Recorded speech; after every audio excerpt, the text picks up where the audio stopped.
You thought you'd be further along by now. Maybe you've been out of the relationship for months. Maybe it's been years.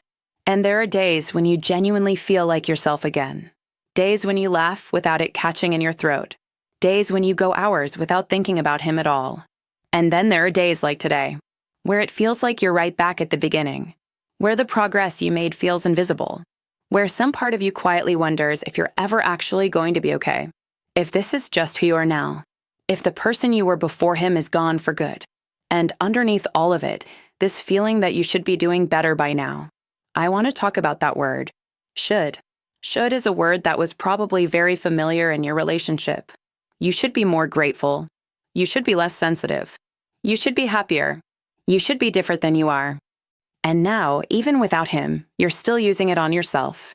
You should be healed. You should be over it. You should be stronger. Can I ask you something? Who decided the timeline? Who told you how long this was supposed to take? What healing from this was supposed to look like? How many months were the acceptable amount before you needed to be okay again? Because I want you to really think about that. Where did that deadline come from? Because it wasn't based on anything real. It wasn't based on the actual work involved in recovering from what happened to you. It was just a feeling, an impatience, a pressure that came from somewhere, maybe from people around you, maybe from watching other people seem to move on, maybe from just being exhausted by your own pain and desperately wanting it to end. But that timeline was never real, and measuring yourself against it is only making this harder. Here is what is real. What happened to you wasn't just a bad relationship. It wasn't just heartbreak. Heartbreak heals differently. Heartbreak leaves you grieving a person. What narcissistic abuse leaves you grieving is yourself. The version of you who trusted people freely. The version of you who didn't second-guess every feeling. The version of you who knew what you wanted and believed you deserved to have it. The version of you who didn't flinch at raised voices or go cold with anxiety when someone seemed a little too quiet. You are not just healing from him. You are rebuilding an entire inner foundation that was slowly, deliberately taken apart.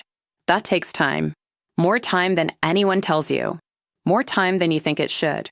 And the amount of time it takes has nothing to do with how strong you are. It has everything to do with how much was taken.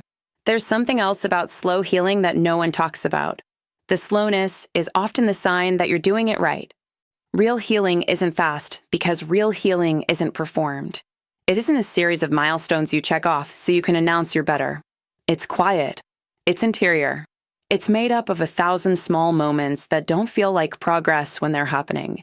The moment you notice a boundary being crossed and you don't immediately apologize for noticing. That's healing, even if it felt small, even if no one saw it. The moment you feel something and you don't immediately ask yourself if you're allowed to feel it. That's healing, even if the feeling was hard, even if it didn't look like strength from the outside. The moment you catch yourself in an old pattern and you pause, just for a second, before going back to it. That's healing, even if you went back to it anyway. The pause is new. The pause is everything. Slow healing is full of moments like these. Moments that feel like nothing. Moments that are actually everything. But because they're quiet, you miss them. You look for the dramatic shift. The day you wake up completely free. The morning the weight is just gone. And because that day keeps not coming, you decide you're not making progress. You are. You just can't see it from inside it. Think about where you were a year ago. Not in terms of where you thought you'd be. In terms of where you actually were. What you believed about yourself then. What you allowed. What you thought you deserved. What his voice in your head was saying and how loud it was. Is it the same now? Even a little different? That difference is real. That difference is yours. That difference took enormous work, even if it doesn't look like enough yet. And I want to say something gently but directly. The pressure you're putting on yourself to heal faster is not motivating you. It's exhausting you. Every time you decide you should be further along, you add another weight to something that is already heavy. You make the healing harder. You make the days darker. You turn your own recovery into another place where you're not good enough. You did not need more places like that. You had enough of those already. What if, just for today, you let the timeline go? Not forever. Not as a surrender. Just for today. What if today, you allowed yourself to be exactly where you are? Not where you should be. Not where you hope to be. Just here. Still going. still trying, still choosing to get up and keep moving even when moving feels slow and uncertain and nothing like the recovery you imagined. That is enough. You are enough. Right here, right now, in the middle of it. Healing slowly is still healing. Moving forward in ways you can't see is still moving forward. And still being here, still trying, on a day when everything feels too slow and too hard and too far from okay, that's not failure. That's the bravest thing there is. I'm here with you.